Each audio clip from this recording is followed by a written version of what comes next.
ओम नमः शिवाय गुरवे सच्चिदानंदमूर्तये निष्प्रपंचाय शांताय निरालंबाय तेजसे। हरिओम प्रभु जी, आज के इस प्रश्न परिषद में आप सबका स्वागत है। ओम। आज का प्रश्न दिल्ली नोएडा से शोभा गुप्ता जी ने भेजा है। उन्होंने कठोपनिषद का एक प्रश्न पूछा है। कठोपनिषद के प्रथम अध्याय में द्वितीय वल्ली के 11वें श्लोक में कहा है।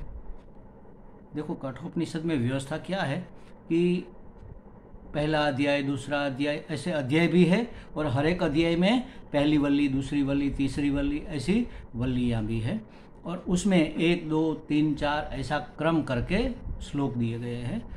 तो मंत्र कह लो, मंत्र दिए गए हैं। तो कठोपनिषद के प्रथम अध्याय की द्वितीय वल्ली के 11वें श्लोक में ये कहा है कि किसी भी, वैसे तो आपने जो पूछा है ना, किसी भी ब्रह्मलोक में किसी भी जीव ब्रह्मलोक में सूक्ष्म शरीर द्वारा सूक्ष्म सुखों के भोग की कामना करता है। तो ये बात कहीं श्लोक में नहीं कही गई। इस श्लोक का विश्लेषण करते हुए हमें समझाने के लिए किसी महात्मा ने कही है। हम लोक प्राप्त क्यों करना चाहते हैं, इस सब बातों को बेज में रखकर, आधार में रखकर ये बात कही है। क्या पूछा है आपने कि किसी भी जीव ब्रह्मलोक में सूक्ष्म शरीर द्वारा सूक्ष्म सुख भोग की कामना करते हैं। तो सूक्ष्म शरीर से सूक्ष्म सुख भोगने का क्या अर्थ है? देखो प्रभु जी, हम कोई भी काम करते हैं तो उसका फल अच्छे से अच्छा हम चाहते हैं। जब हम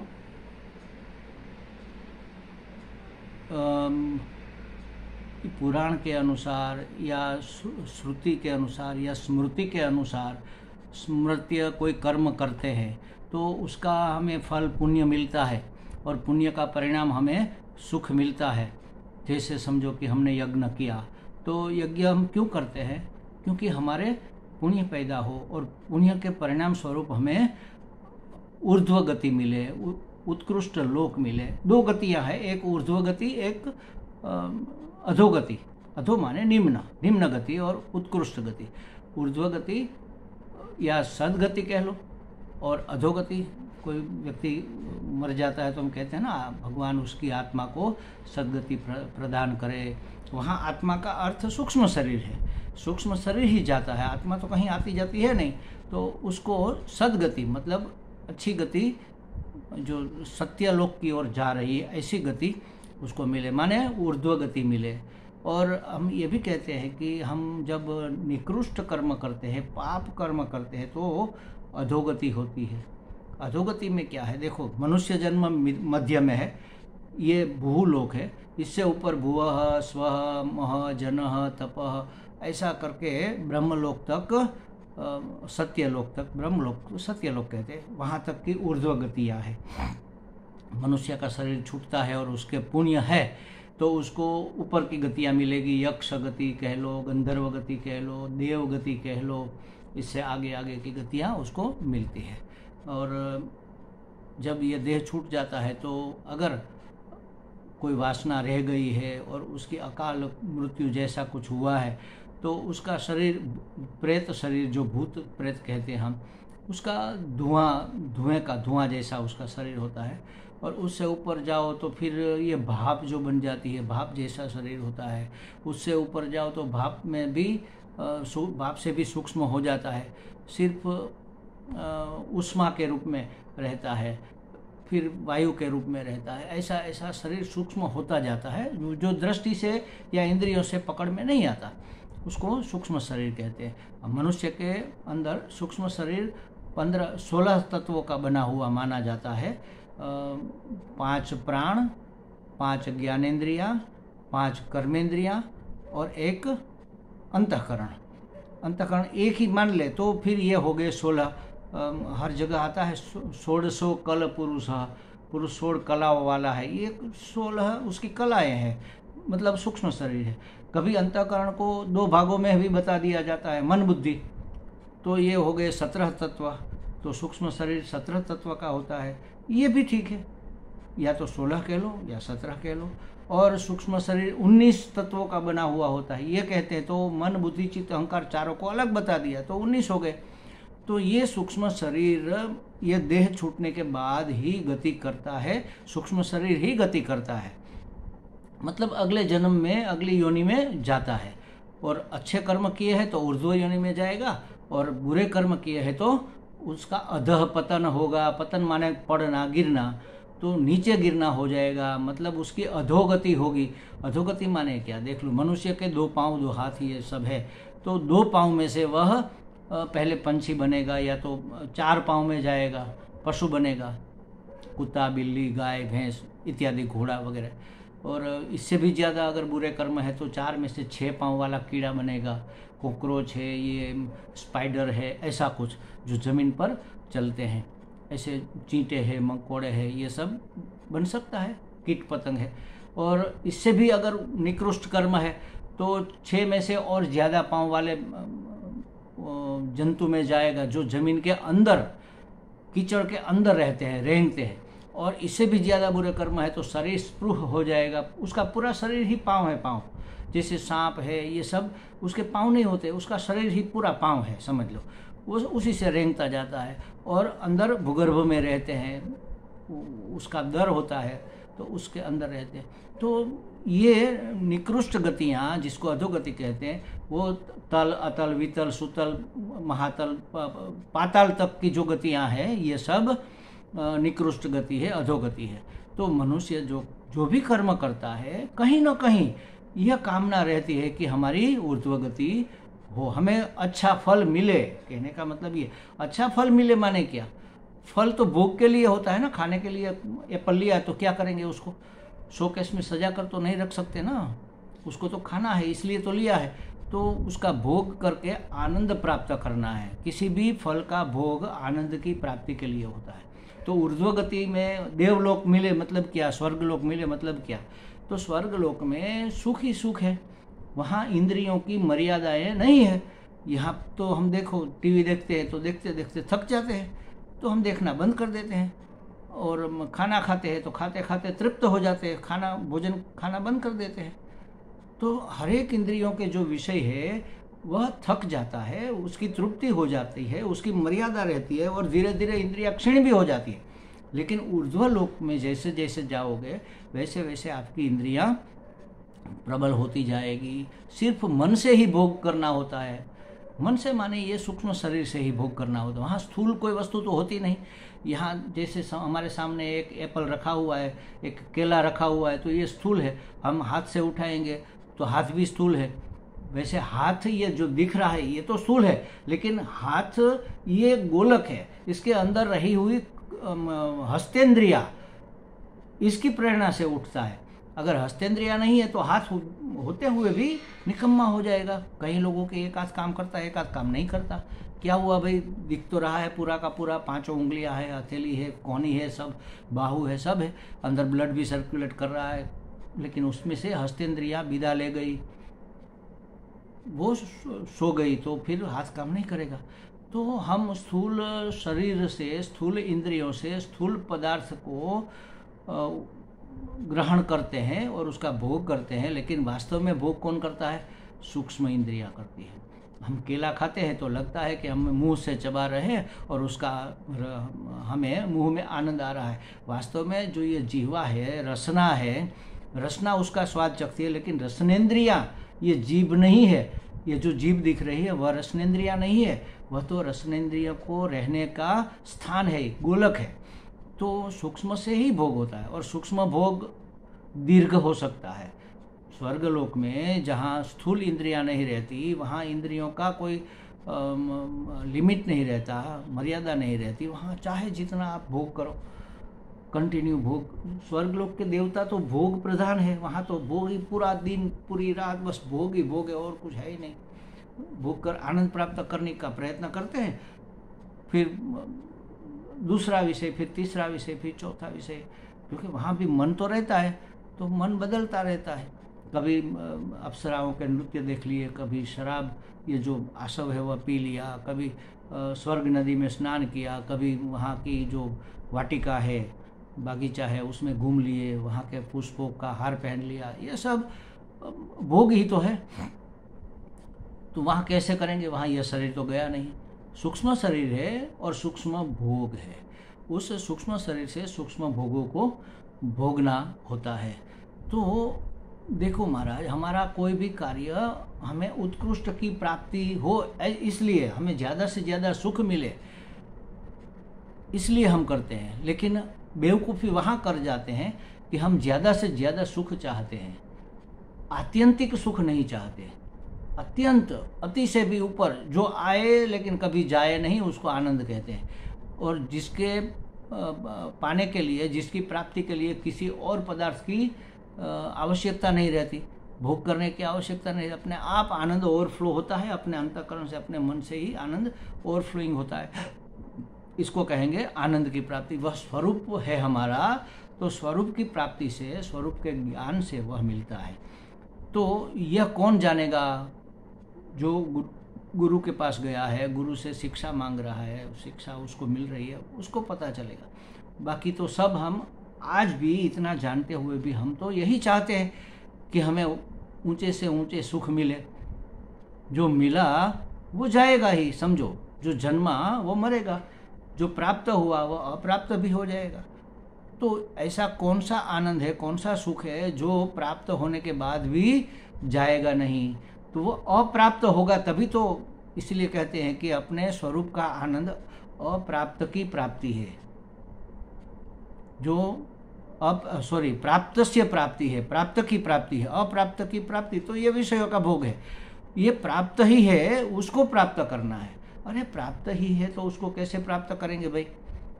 हम भूल गए हैं, भ्रम में पड़ गए हैं, हमें याद नहीं रहा, इसलिए हमें स्मृति लब्ध्वा, स्मृति मिलनी चाहिए कि हम क्या है। जैसे समझो कि हमने जल्दी जल्दी में घर बंद करके, घर खोल के, ताला खोल के, फिर ताला तो दरवाजे में वापस पीछे कहीं कुंडी में लगा दिया और चाबी रख दी चाबी के स्टैंड में। फिर सोचा कि चलो जल्दी है तो लेके, किसी माई ने अपनी कमर पर लटका दी चाबी, और फिर जाते वक्त ढूंढने लगी कि चाबी कहाँ पर है, चाबी कहाँ पर। सब जगह ढूंढा, चाबी स्टैंड में नहीं मिली, चाबी फ्रिज के ऊपर शायद रख दी होगी, नहीं मिली। किचन में देखो, प्लेटफॉर्म के ऊपर देखा, नहीं मिली। अरे मैं वहाँ बाथरूम गई थी तो बाथरूम में देखा, नहीं मिली। अरे बेडरूम में गई थी, कहीं पलंग पर तो नहीं रख दी, कहीं टेबल पर तो नहीं रख दी, सब जगह ढूंढा, पागल सी हो गई मैया, लेकिन चाबी नहीं मिल रही। और छोटा लड़का उसके सामने, उसकी ओर देखकर हंस रहा है। उसने कहा, अरे हंस क्या रहा है पागल, बता तुमने कहीं देखी है चाबी? तो हाँ देखी है। मैं तो बताओ, बताते क्यों नहीं हो? एक चॉकलेट दो तो बताऊंगा। वो तो अपना लाभ लेगा। फिर मैं कहती कि हाँ मैं चॉकलेट दूंगी तुम्हें, जल्दी मुझे बता, मुझे ताला लगाकर स्वामी जी के प्रवचन में जाना है, बहुत देर हो गई है, जल्दी बता। तो उसने कहा पहले चॉकलेट दो। तो फ्रिज में से निकाल कर उसको चॉकलेट दी गई। उसने कहा चाबी तो आपकी कमर पर लटक रही है, देखो प्राप्त हो गई। कहीं खोई थी क्या? नहीं खोई थी, प्राप्त ही थी। तो प्राप्तस्य प्राप्ति, हम स्वयं सुख स्वरूप है, इसकी प्राप्ति, इसको ज्ञान कहते हैं।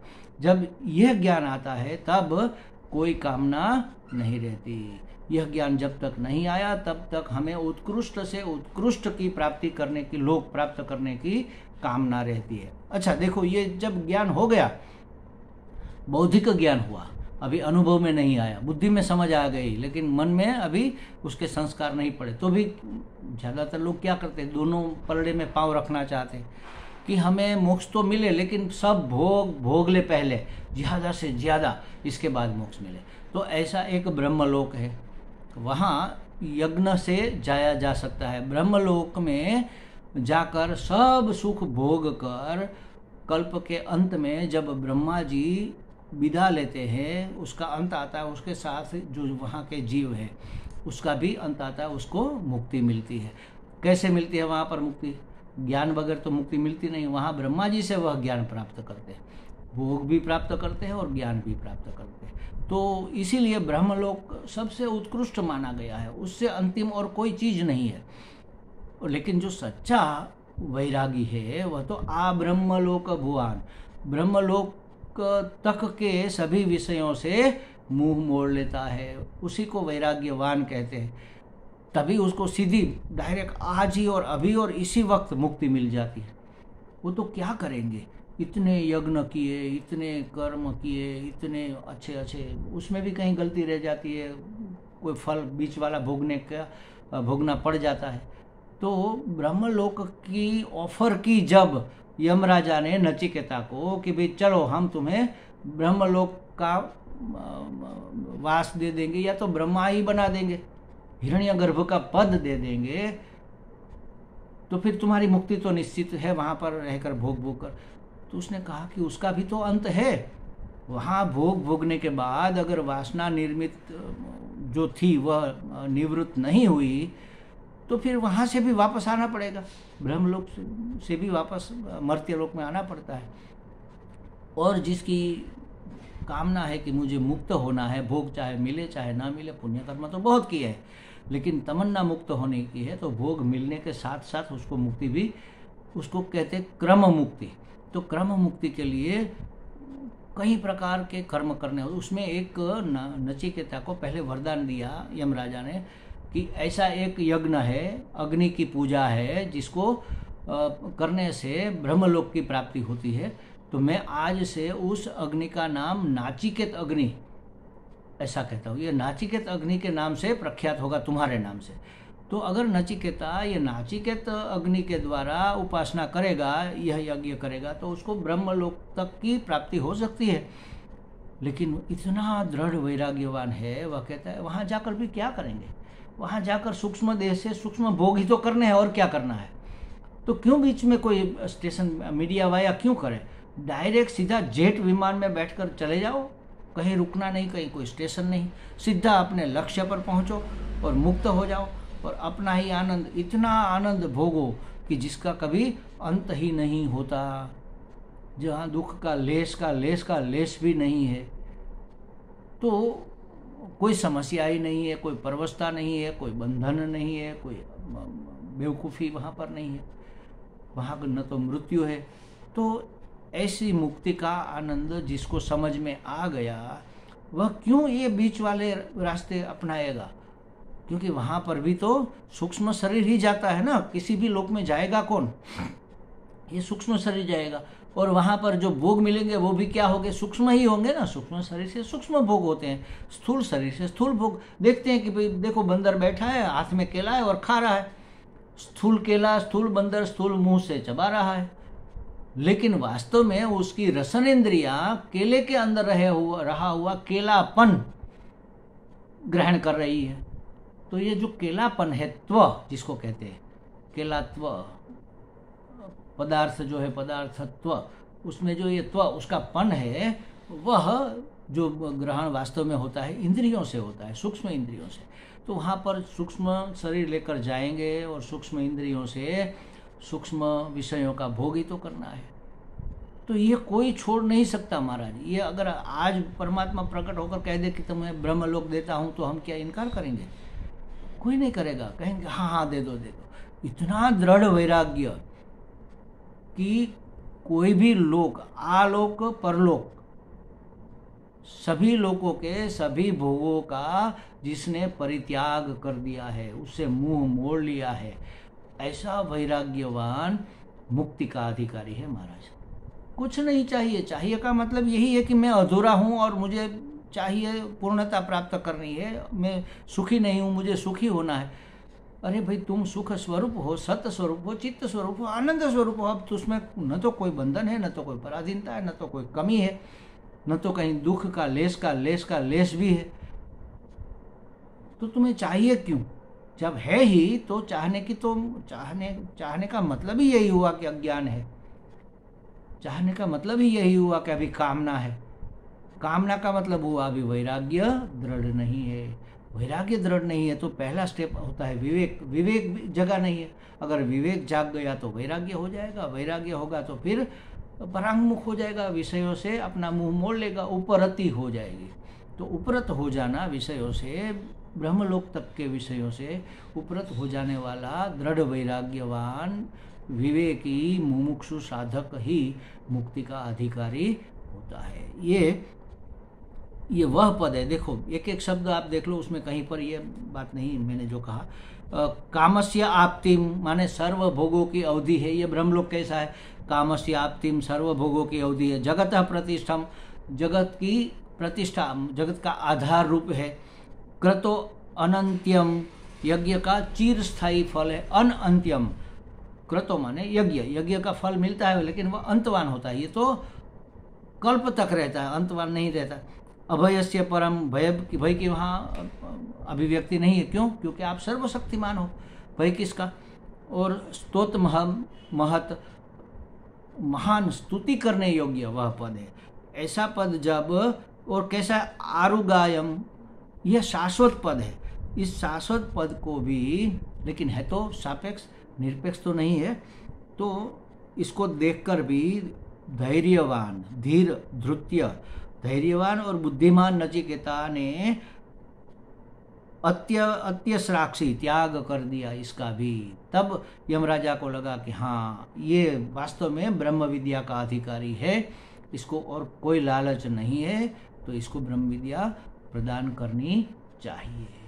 अधिकारी में ऐसे गुण होना चाहिए महाराज। ऐसा उत्कृष्ट पद मिलता है ब्रह्मलोक या हिरण्या गर्भ की अवस्था क्रम मुक्ति के लिए जो मिलती है, तो उसका भी इनकार कर दे। ऐसा दृढ़ वैराग्य, ऐसी दृढ़ समझ माने विवेक, और ऐसी उपरति विषयों के प्रति जिसकी हो, उसको मुक्ति का अधिकारी माना जाता है। हम नहीं है तो इसके लिए कोई चिंता की बात नहीं है। धीरे धीरे समझ जैसे जैसे दृढ़ होगी, एक एक स्टेप हम आगे बढ़ते जाएंगे। हमें लगता है शोभा जी को कुछ स्पष्टता हो गई होगी। हरिओम।